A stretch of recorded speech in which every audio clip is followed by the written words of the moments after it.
Go ahead and show you how you can access your Gmail account through Outlook. What we want to do is go up to Tools and click on our email accounts, and we're going to add a new email account. Then click on Next.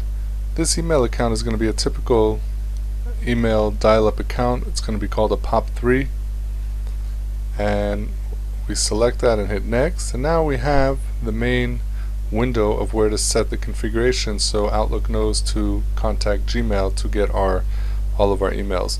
So over here we're going to start filling out in the name. We should put the full name, and the email address should be the full email, our full Gmail address that we use.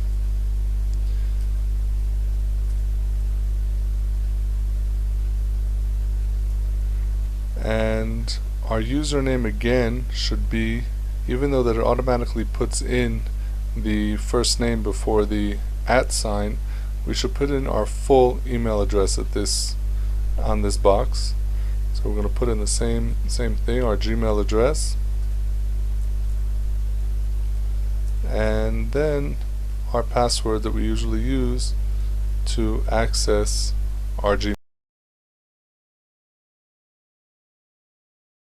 It would be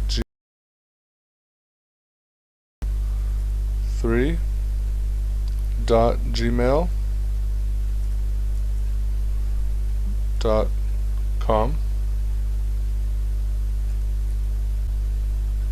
and the SMTP would be the same, smtp.gmail.com.